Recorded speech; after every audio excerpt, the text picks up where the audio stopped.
अनेक देवांच्या हातात त्रिशूळ आपण बघितलं असेल, पण त्याची दिव्य शक्ती द्विगुणित होते जेव्हा ते महादेवांच्या हातात असते। त्रिशूळ हे अस्त्र संहाराचे प्रतीक आहे। त्रिशूळाचे 3 टोके दिसतात, परंतु वास्तवात त्यामध्ये खूप मोठा अर्थ दडला आहे। समुद्र मंथनाच्या वेळी भगवान महादेवांना भगवान विष्णूंकडून त्रिशूळ भेट म्हणून मिळाले। त्याचप्रमाणे काही कथांमध्ये असेही सांगितले जाते की महादेवांना देवी दुर्गा माताकडून त्रिशूळ मिळाले होते। त्रिशूळ हे शिव आणि शक्ती यांच्या ऊर्जेचे प्रतीक मानले जाते। शिव ऊर्जा आणि तिला गती म्हणजेच नियंत्रण करणारी शक्ती ही एकमेकांमध्ये अशा प्रकारे गुरफटलेले आहेत की त्यांचे एक उत्तम उदाहरण म्हणजे त्रिशूळ।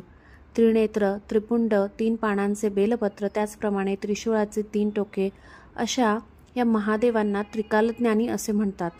भगवान शिव हे त्रिशूळ धारण करणारे प्रमुख देवता आहेत। देवी दुर्गा सुद्धा त्रिशूळ धारण करतात, विशेषतः महिषासुर मर्दिनी स्वरूपात।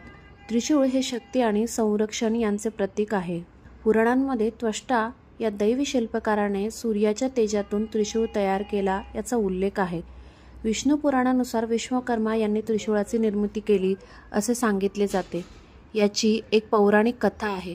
देवतांचे शिल्पकार विश्वकर्मा यांची कन्या संजनाचा विवाह सूर्यदेवासोबत झाला होता, मात्र सूर्यदेवाच्या असीम तेजामुळे संजनाला त्यांच्याबरोबर राहणे शक्य होत नव्हते, म्हणून काही काळानंतर तिने आपली छाया सूर्यदेव आणि पुत्रांजवळ सोडून ती तिथून निघून गेली।